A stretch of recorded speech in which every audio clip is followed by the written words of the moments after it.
Welcome to In Conversation. I'm your host, Steve Iverson. Our guest today is Roberto Olivardia. Dr. Olivardia is a clinical psychologist and researcher here in Lexington who specializes in a number of disorders, including ADHD, body dysmorphic disorder, and a number of other things. He's a clinical associate at McLean Hospital in Belmont, and also a lecturer in the Department of Psychiatry at Harvard Medical School. And we're very thankful for you coming in. Sure, thank you for having me. You bet. How long have you been practicing now? So I've been practicing about 16 years now. Okay. And my practice started in Belmont, then was in Arlington for a number of years, and then in the last 6 years has been in Lexington. And whereabouts in Lexington are you? I'm at 57 Bedford Street, in a very easy, right off 95, close to the center. Is that the building that's down by the fire station? Yes. On Bedford, Yep. Bedford Street? Oh, okay. Yep. Yep. Right across from the Starbucks. That's convenient. That's very convenient. Fantastic. Well, thanks again for coming on. Sure. And we planned on talking probably about a couple of the disorders that you treat and topics that you work on. And we thought maybe we'd start off with ADHD, which you hear about a lot in the popular press. It's a popular topic. Apparently, it's a wide-ranging disorder.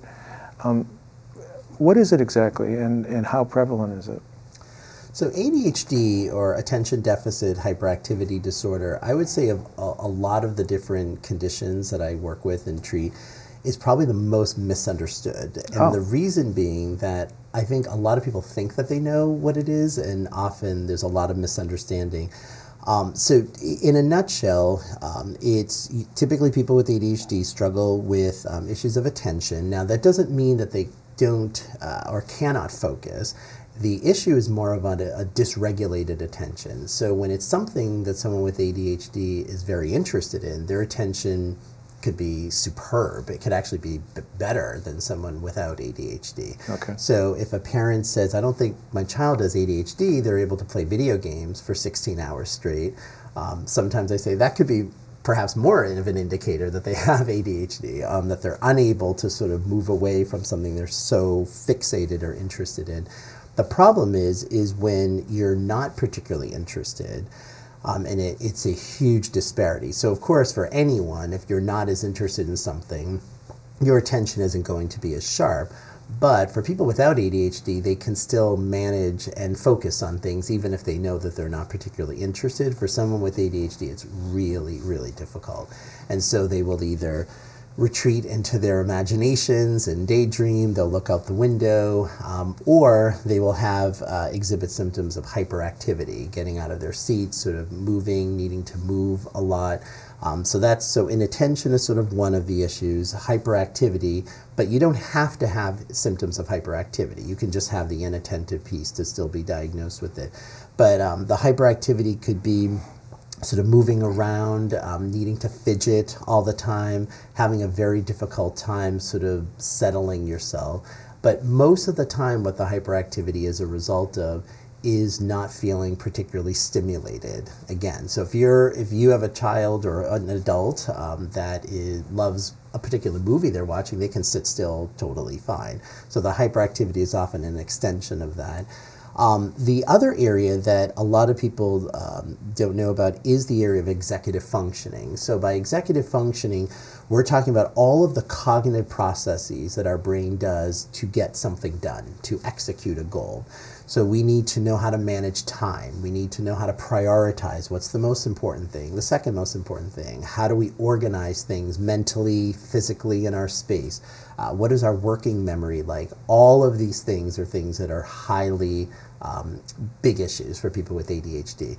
So years ago, actually, and even today in the DSM, which is the Diagnostic and Statistical Manual for Mental Disorders, you don't see executive functioning actually as one of the symptoms for ADHD, but it is definitely how it's conceptualized today is very much an executive functioning condition.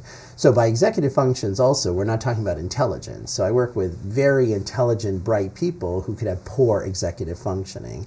And that could be very confusing, particularly for people who don't know that you can have one without the other. So unfortunately, a lot of people with ADHD might think, well, maybe I'm stupid, maybe I'm lazy. Sometimes their teachers might think that. Or other adults in their life thinking, well, you're clearly not trying hard enough because you're super smart. Like, we know that you know what to do. But this is what ADHD is. So ADHD is not always knowing what to do. It's about doing what you know. And now, having said that there are also, I think of ADHD as simply the way the brain is wired. I have ADHD myself, and so there are a lot of things that have made getting through school pretty difficult, but it didn't make it like, I got through school. I have a PhD. So you could be a good student and have ADHD, but I had to figure out a lot of strategies of getting through, particularly the classes when I was in high school that were not very interesting to me. So, but the other thing with ADHD is you see a lot of people with ADHD who can be out-of-the-box thinkers, who can be risk takers, sometimes in the not-so-good ways and sometimes in the really good ways in life, can be very socially charismatic. So there's a lot of stuff that kind of comes along with it that isn't so bad either. And so I don't have this sort of pathological view as much as that here's a certain brain that you have, and it's wired in a way that could bring you to really good places, or it could bring you down really bad roads. Impulsivity is another category of symptoms with ADHD. People with ADD often lack impulse control. So if they like something, they want it, and that could be with all different things. So I see a number of patients with ADHD of different ages who struggle with a lot of impulse control or addictive behaviors. And it's not just drugs and alcohol. It could be with food. It could be with gambling, with shopping, with internet, video games. So basically the ADD brain craves stimulation tremendously. And there's a lot of biological and neurological research as to why that is. This is all substantiated by a wealth of empirical data. It sounds like it's actually a very complex disorder. Absolutely, absolutely. And it's something that I think, because it's in the sort of popular culture, oh, I'm so ADD, anytime someone forgets their keys, they might say, I'm so ADD. Well, forgetting your keys does not necessarily mean that you have ADHD. Yeah, it makes you human. But for people with ADHD, that could be a regular occurrence. For someone with ADHD, it could be, I know, I have every intention of leaving my house at 8 a.m. to get to work, but then I'm ready to go out the door and I forget, oh, my dog has to be fed, and I forget this, and then before they know it, it's 8:30 and they're late. Is that the executive function thing you were referring to? Absolutely. So that would be sort of these areas of executive functioning. And the thing I enjoy most about working with people with ADHD is there's this huge learning curve that once people come in, especially if they haven't been diagnosed with it before, or if they were diagnosed with it but didn't really have as much of the sort of conceptual understanding of what it is, it's oftentimes people feel like they go through this epiphany of like, oh my gosh, this makes so much sense. It all makes sense now. This is an issue for me. Why sleep, which is a big problem for people with ADHD. Why this is. And I break it down, even for young children that I work with, in terms of what we know about the brain and translating research and all of the data that we have into a language that all ages can sort of understand, so it makes them feel validated. Because that was my experience, that when I read the Journal of Attention Disorders, which is a scientific journal devoted to ADHD research, I feel like I'm reading about my brain. This is me. This is me. Let's see. How do I sleep? And oh, this makes sense. Why sugar?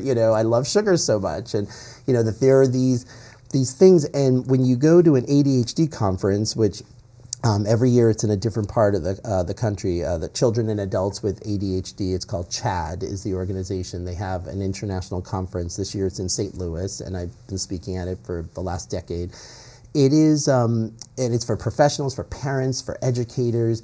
There is a sense of community that people feel of, oh, we all get it. You know, we all understand how, and sometimes it's important to have humor around some of those things, but also it is also important to understand how difficult that can be, you know, for a lot of people, particularly if they're trying the same thing over and over again, but you know, with an ADHD brain, sometimes you need to try something that's out of the box to align with your out-of-the-box brain, you know, in that way. Also, 50 to 60% of people with ADHD have learning disabilities and learning differences, which is very important as well, because sometimes it's more than just the executive functioning and the inattention. Sometimes it's dyslexia, which is a language-based learning disability which affects reading, or dyscalculia, which is a mathematics, you know, disorder, that those things also come along with ADHD. That sounds like that adds to the complexity of diagnostics and treatment.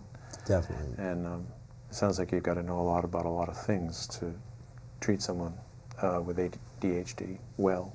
Yeah. And speaking of treatments, we seem to be living through an age of flowering of biological psychiatry, and medications have become more and more prevalent and helpful, but psychotherapy and other treatments are still very important.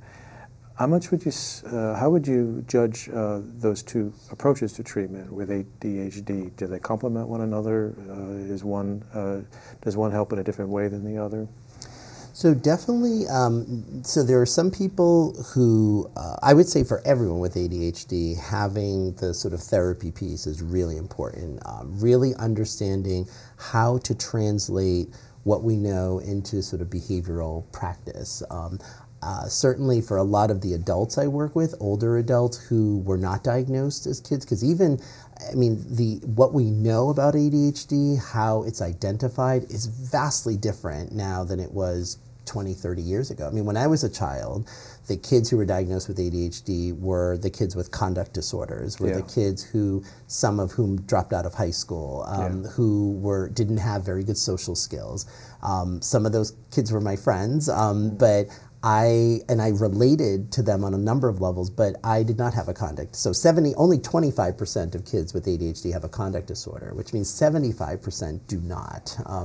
But it was those 25%, and it often were boys that were more identified. Girls with ADHD, until recently, it was thought of that boys outnumber girls, you know, 3 to 1, 4 to 1. That's actually not true. That I see just as many girls and women with ADHD, they're not as picked up and as identified, because a lot of times you might not see the hyperactivity.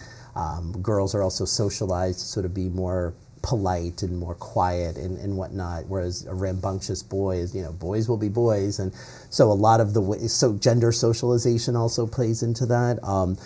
But in terms of with older adults, it's really helping with their self-esteem. You know, for a lot of these adults who literally, they just think they're stupid. They think that they're lazy. They think, you know, I've been faking it all these years. I'm not really that smart. I've just kind of been able to. So it's really making sure you're unpacking all of that. When it's a child that I'm working with who just got diagnosed with ADHD, really help the therapy helping them create a positive framework around this, that it does not mean that they have a defective brain.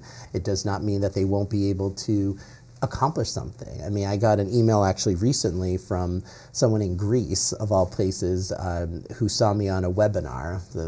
What wonderful technology we have. We can reach out to people all over the world. And, it really is. And he said he found it so encouraging because I had shared, you know, my story, and he said, I literally counted myself out from ever getting a master's or a PhD because writing and reading is really difficult for me. And this particular video, I had talked about how I did all my reading, a lot of my reading in grad school on the subway train in Boston, that it's very hard for me to sit still and read. And I found out accidentally that when I was on the train reading articles, I was getting through it a lot quicker. Oh. So I was like, okay, if this is what works. And I used to take Sunday afternoons, and I'd ride the Orange Line from one end of the stop to the other for hours. That's fascinating. And I'd read a lot. And you know, anytime I have an anticipated plane trip, you know, November I'm flying to St. Louis, I have articles that I'm saving for that plane ride. Because you get the same effect on a plane? Same thing. There's something about the movement. There's something also about being a captive audience. I can't go anywhere, when I'm on a plane. Yeah. And he found that encouraging. And that to me is just painful when people count themselves out of opportunities, because you don't have to count yourself out of anything. But you do have to accept that this is the way that your brain is oriented. You have to accept that. And so that's a big part of the therapy. And dealing with potential associated issues. 30% of people with ADHD struggle with anxiety, 20% struggle with depression. Again, impulsive and addictive behaviors are very common in people with ADD. So the therapy piece helps with that. Now, medication can also be extremely helpful. Now, not all of my patients are on medication. Some of them have tried it and it didn't work for them.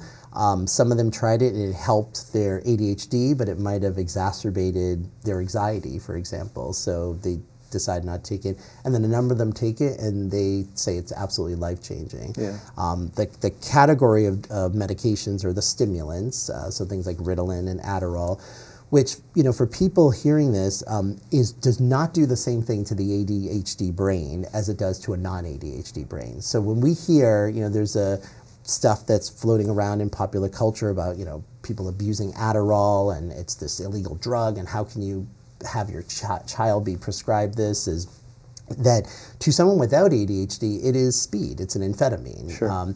To an ADHD brain, it does the opposite. It stimulates focus and it stimulates attention. It does not stimulate their activation and sort of making them more hyper. It does the opposite. It stimulates other facilities in the brain.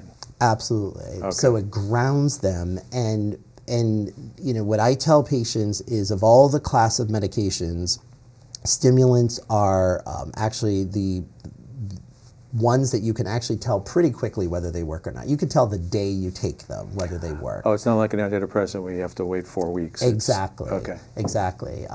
Literally the day you take it. It comes in quickly, it washes out quickly. If it doesn't work, you stop taking it, it titrates out of your system very quickly. And for some of my patients, it's been life-changing. I mean, that they say, oh my gosh, I can actually sit and I have this intention of getting this task done, and I actually can get it done for the first time in my life. I'm able to sit through a class and hear a teacher and hear the lecture, throughout. Even in research, interestingly, I work with a lot of men with eating disorders, and there's a high association with ADHD and binge eating disorder, sort of impulsive, overeating. Now, interestingly, the Food and Drug Administration just approved a drug for binge eating disorder, and it's a drug called Vyvanse, which is an ADHD stimulant. Wow. So it's not a coincidence that you sort of see that. And I have patients who have ADHD and binge eating disorder who have struggled for years, and they go on this medication, and they say it's just unbelievable. And it doesn't reduce their appetite as much as it regulates their appetite, and it gives them that proper pause of, okay, do I really want to eat, all of these calories? And that's also what stimulants can do. So sometimes, particularly with children and adolescents, they might take what's called like a medication holiday. So when the school vacation over the summer, they might not take their medication if the medication's primary focus is to help them with academics. But a number of kids I work with, it's year-round, because ADHD is not just an academic issue. It really affects every life domain. And so if you have a child whose emotions are very dysregulated, who has really poor impulse control, that medication could be very, very helpful in just giving them that proper pause. But again, having said that, not everybody takes medication, but the therapy piece, I would say, is essential to really succeed with it. Okay, and there's a lot of different kinds of psychotherapy, I believe. And for the longest time, I believe what's generally called psychodynamic psychotherapy was sort of considered to be good treatment for almost anything. That's maybe changing now. Does that have a role in treating ADHD, or is it a more esoteric, specialized form of psychotherapy? So with ADHD, it would be, I would say, primarily more what we call a cognitive behavioral therapy. Okay. So that would be maybe even initially a behavioral therapy of, what are the certain behaviors that you want to execute, what are the behaviors you don't, want to execute, and what are specific skills that enable your intention, basically. The cognitive part would be watching and being mindful of self-talk that people have. I can't do this. This is too hard, therefore I can't do it. And challenging those negative thoughts and saying, something, you can feel that something is hard, but it doesn't mean you can't get through it. But maybe we can figure out strategies. Like, I often think of what I find exciting in patients as well is that you feel like you're kind of strategic in dealing with ADHD. I love that word, strategic, and it has a nice ring to it. It does have a good ring to it, and I've always loved when I figured out a technique, like when I figured out that technique of riding on the train, I felt like I had discovered a pot of gold. Like, it just felt like, oh my gosh, because I actually did my own experiment, and I was reading 7 pages to every one I was reading in my apartment at the time. Wow. So when you can boost your efficiency by just doing a simple thing as just hopping on a train, it's exciting. Like, there's this incredible, so that's what I do with a lot of patients in figuring that out. Now, the psychodynamic piece, or the more kind of interpersonal talk therapy piece, is also very important, because I would say the first piece of work, really, the first chapter, is going to be more that, which is, how do you feel about having ADHD? Okay. What does this mean to you? Because if I have a patient that thinks, I have a bad brain, I have a defective brain, no behavioral skills, no strategies are going to do anything unless we deal with that. Because if you believe that, because what happens is that if I'm giving you behavioral skills that are saying, okay, you might have to do this differently than Joe and Mary next to you, well, if you think you have a bad brain, now that skill is inducing shame in you, which is what we don't want. So the talk therapy piece is important to really, what is your sort of conceptualization of the ADHD, and what does it mean to you that you will be doing things differently than your peers? But it doesn't mean you can't arrive at the same spot. That's the end goal is really, what we want. But for a lot of patients I work with, they have a very hard time, like, why can't I just be this way? Why can't? And so the talk therapy piece is really important in dealing with that. And then once that, someone can buy into it, and I have to say, younger people I work with are a lot less stigmatized around ADHD than even what I would see 10 years ago, and certainly with adults that I work with. And I think partly because most kids that I work with have friends or know of other people who are also diagnosed with ADHD, and it's not this dirty little secret, in some ways. So in a way, that part is actually, I'm finding is getting easier as the years go on, really helping people understand. And the kids I work with, they're like, yeah, that's fine. I don't care if I have to do it this way, as long as I get it done. Whereas a lot of the adults I work with in careers where their ADHD might affect their careers, they really beat up on themselves really harshly. There seems to be more of an openness, especially with younger people now, to recognizing and talking about mental health issues, mental health problems, I think. Maybe that's just because we're learning more about it all the time and it seeps out into the general population. But that's certainly got to be a good thing, I would think. Oh, absolutely. Yeah. You have fewer people privately believing that they're defective in some way and only they are like that and feeling terrible about it. Absolutely. That I think with, one of the things that I love about social media and the internet, that on one hand, I'm glad I didn't grow up with it, because that would have been one of my impulse control issues. But one of the wonderful things about that is this dissemination of information, like that man in Greece who he doesn't know anyone, he said, in his community that even knows about this, and he's hearing these webinars of people who are echoing to him what he knows about himself. And with younger people, you have a lot of celebrities that are out there and talking about, not just addiction, but bipolar disorder, eating disorders, obsessive compulsive disorder. And I'm seeing that impact. So where younger people are not as shamed about it. We still have a ways to go with it, but it's, I would say, dramatically different than 15 years ago when I started, with this. At one time, most adults, including celebrities, might have done everything in their power to keep people from finding out about a problem like that, and now they're talking about it, and it is very helpful. I agree. Definitely. Or it seems to be to me. Yeah.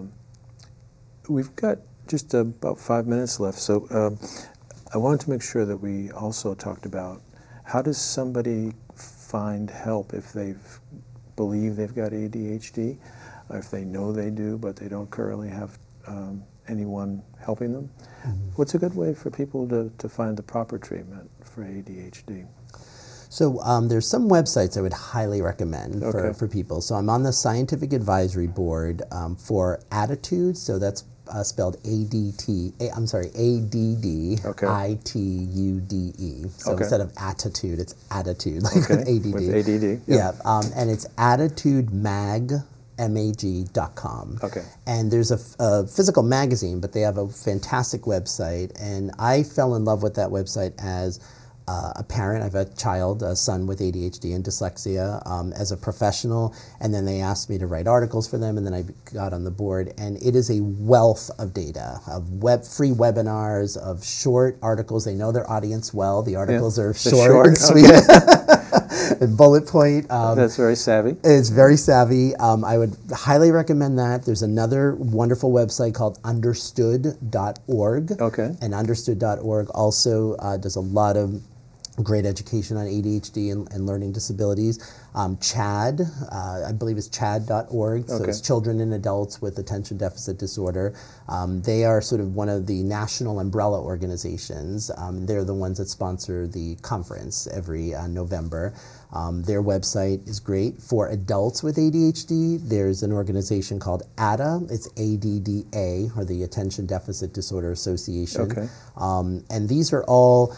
The wonderful thing about ADHD that I have to say, compared to a lot of other different conditions and diagnoses that I work with, is they do a really good job in the ADHD community of putting information out in those kind of platforms, you know, because they know their audience, you know, is that's going to be more readily digestible than maybe picking up a 500-page book, you know, on it. So on those websites, you'll get a lot of information. And then I know with CHAD, they have a treatment provider database. Depending on what state you live in, you can plug in your state, and it'll tell you people in your state that have expertise. ADDA also has that, and I think Attitude might have something of that nature as well. And then certainly, you know, if people are looking for resources, you know, you could feel free, you know, my contact information to email me, and I'm more than happy to direct people to, you know, the proper resources. But the education piece is so key, and all of those websites are great. We can we put your own contact information at the bottom of the screen? Sure. On this? Absolutely. I believe Terry can make that happen. Absolutely. So people could contact you and say, can you give me advice on how I can find somebody or something like that? Definitely. Okay. Absolutely. Fantastic. And what is the you know, when you talk about disorder, you also talk about recovery. How effective is treatment generally for people with ADHD? Do most people make a remarkable improvement with the right treatment, or is it half of the people, or what do we know about that?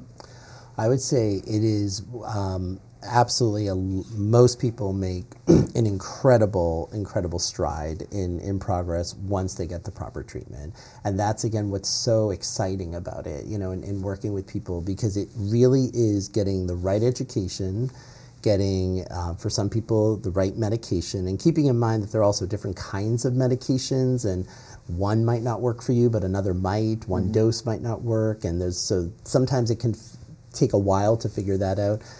Working, you know, with an expert, you know, someone who knows and understands ADHD, and it's really amazing. I mean, you see, you know, people who never thought that they could do X, Y, and Z, who are doing it, whose lives are improved dramatically. So it's something that has a very, very high progress rate when somebody has the right treatment. And does that reflect advances in better understanding of treatments? Could you have said the same thing 20 years ago, or have things changed a lot for the better over that period? I know sometimes there are breakthroughs in fields, you know, understanding treatment. Definitely. Has that happened in this field, or is it? Oh, absolutely. Okay. That I would say 20 years ago would be a little bit of a different picture. Our understanding of ADHD is still, I mean, it's, again, so exciting, you know, when I get the Journal of Attention Disorders and I read just all of the research now of how we're understanding the brain, how we're understanding genetics, because also, you know, ADHD, the apple never falls far from the tree. All right. So if you have ADHD, it's like it could be a 70% chance you have a child with ADHD. Oh. So it is highly heritable. Oh, I see. Now, mom and dad might not have been diagnosed with ADHD Right. if they're in their 40s and 50s, because again, how we diagnosed it 30, 40 years ago is very different than today. But when you sort of, you know, get a family history, it becomes very evident. And sometimes it's interestingly, the kids I work with always joke, they're like, yeah, I know my mom has ADHD. She doesn't know it. She doesn't know. I know she does. So that's also important for families to also be aware of too, because, you know, a lot of times this is a family, particularly for children and teens that I work with, it's a family, it takes a village, you know, in that way. Yeah. But sometimes when I'm working with a child, the parent might not realize, wait a minute, like I can relate to a lot of this, and then they go on their own journey sometimes, you know, of discovering and understanding that this is sort of them, you know, in that kind of way. But absolutely, I mean, what we know about it now with brain research, with genetic research, with the strategies that we have with medication, it's far different than what it was 20 years ago. Very, very encouraging. Yeah. Yep. Unfortunately, we're out of time. It went by very quickly. Yeah. But thank you so much for coming on. Sure. I'd like to have you back to talk more about the other things that you specialize in. Absolutely. I think education about this stuff is really, really very important. And again, we've been talking with Dr. Roberto Olivardia, and you've been watching In Conversation. The show is directed by Terry Samaras. Thanks for watching.